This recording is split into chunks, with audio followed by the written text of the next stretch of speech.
I actually started to make money was when my first carrot was dangled. It's just thinking outside of the box, isn't it? If any of you lot are watching right now, yes, you're getting about 30% of what I was making, but hey, it was good money then. But don't you think that was a turning point that you said, I don't want this? The reason I've done everything I can because I had a goal at the end, and that was to get a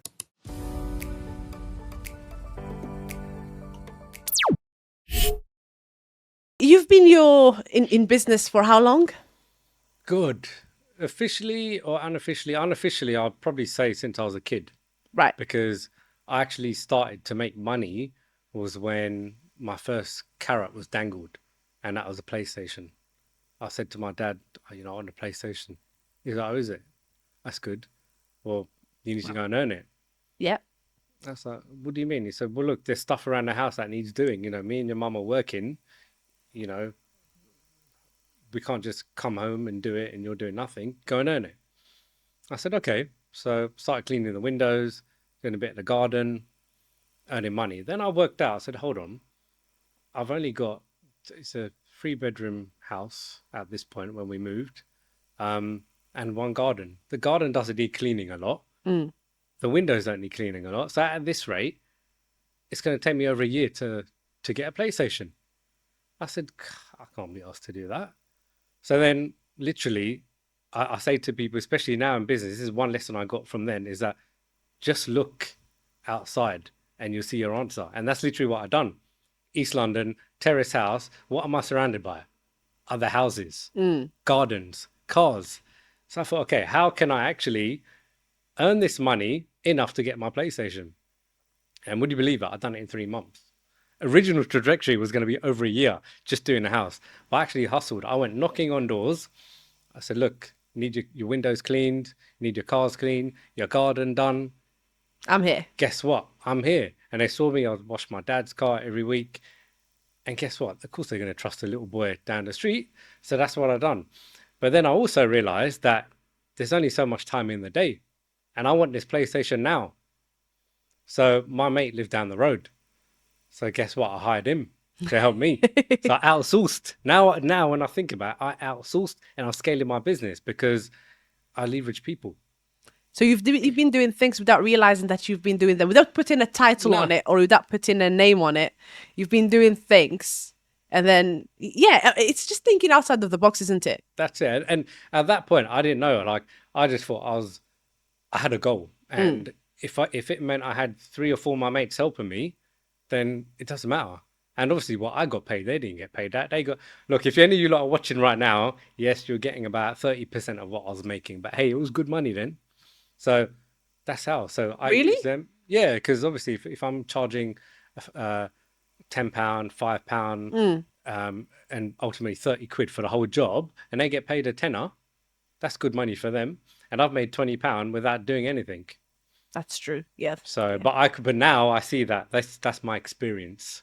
That's paying for that. That's my management fee for doing it. So that's kind of, it's only now I realize it. When I tell people the story, I'm like, wow, like that's actually business. But also in school, after that, when I was older, I was doing mixtapes, games, music. What was I doing? Music videos, and also a tuck shop.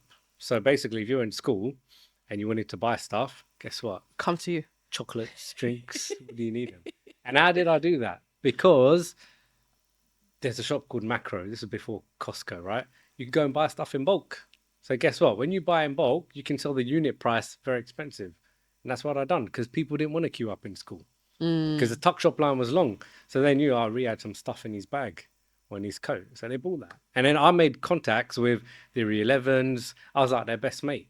So if you think you're like year 8, year 9, these bigger kids don't want to hang out with you, but you've got something to offer. So guess what? They want to be my mate. And it's only now that I'm realizing, shit, like your network's your net worth. So back then, for me, I thought I'm friends with year 11s. They back me up. If anyone's picking on me, they got my back. But now I realize that, okay, all these stuff I was doing was actually elements of a business. And then later on, when I first started my job, that's when I realized, okay, shit happened in the job. All right, I didn't get to where I wanted to be. And that's when I thought, you know what, this is who I am. This is who I was. Why am I going ahead in this direction, trying to be someone I'm not? So I just basically reinvented and reanimated myself to that. I love that. I love that. And officially, Officially since 2011. right? So, what did you start with? Was it property? Because I know you're doing Oh yeah, property. yeah. So yeah, because I know you're lovely to property people, so I don't want to talk about property again. But yeah, so actually after university, the first thing I actually bought was a property. Mm, So throughout university, I always worked as well. So I saved money, and then I just as soon as I finished, I invested in property in my local area. And then I got that, and that was the first thing. So, because everyone tells you, you want to get your first property, rent it out, make money. So, I thought, mm, okay, out then that's good. Like, it's no point money sitting in my account. Let's put it into an asset. So, I done that, but I didn't think of it as a business at that mm. point. I just thought, you know what, I've got a mortgage, making some money out of it. It's paying the mortgage, and I'm getting some extra pocket money. Back then, that's how I thought about it. Because at that point, I was in banking, my head was fixed on being this golden gecko banker. I looked like a banker. I had my suit, I had my Costa coffee, I had my croissant, I had my Financial Times, reading it on the Jubilee line every day, thinking, I know what's going on in the world. But it was one point just after Lehman Brothers collapsed where I was getting my bonus. And then I realized that, hold on, this bonus signifies much more than pulling my pants down. It was a value that when I worked it out, I was worth 20 cents a day. Hold on. Before we get to the corporate Okay, yeah. world, 'cause I know you're from a corporate background, Yeah, right? yeah. You did another job. What was it? Oh, so that was basically the supermarket. Yeah. So I was worked in Tesco's. So I was pushing trolleys. I used to do that, especially on a Sundays because I got time and a half.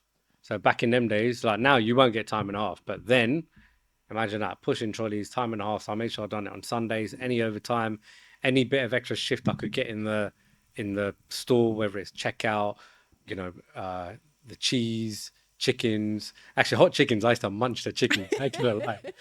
So I used to love doing that. But yeah, like pushing trolleys, it was embarrassing because when I used to see my mates or family and they see me pushing trolleys, I used to just pretend I'm on breaks. That I'm about to do my shopping. So, it was embarrassing because obviously you think, okay, you're pushing trolleys, man. But ultimately, for me, it's about making the money. So it doesn't matter what job I had to do. Just like back in the day, if I had to clean a car, a window, a garden, I didn't care because I know I got money out of it. But well, obviously we respect all jobs, Yeah. but don't you think that was a turning point that you said, I don't want this for my life? There are some people who still do that for many, many years, which if this is something you love to do, by all means, yes, do it. It's not Yeah. a problem. But for you wanted more than just that, right? Yeah. I mean, for me, the reason I've done everything I can because I had a goal at the end, and that was to get a car. And it wasn't just any car. So if anyone's played Gran Turismo, you would know the Mitsubishi FTO. So I clocked that game with that car. I turboed it, I modded it, I've done everything. And I said, you know what? I want this car. How do I get it? So when I looked at it, I was like, okay, wow, how am I going to get it? It's in Japan. I had to have to import it. I need to do all this stuff. But I know I didn't want one from this country that's been ragged. So I got one fresh import from Japan. Paid 7.5 grand for that back then. It's all money you saved from Yeah. bits and bobs with Yeah, yeah. work. All the work I was doing because my goal was to get the car. Obviously, now looking at it, it's a bit silly to do that. But back then, my only goal was to get a car, clock the game because I'm a petrol head. I love cars all the time. So whether it's pushing trolleys, doing whatever I had to do, that was my goal to achieve that amount of money to do it. I want to thank you for tuning in and liking and being so engaging. I'm loving the love and the support you're showing me every single episode. If you have any questions, make sure you follow us on all our social media and leave all your comments and your burning questions in the comment section down below. If you're listening to us through the audio platforms, Spotify, iTunes, or if you're watching us on YouTube, do not forget to give us a subscribe. Thank you for tuning in to the Diaries of Success.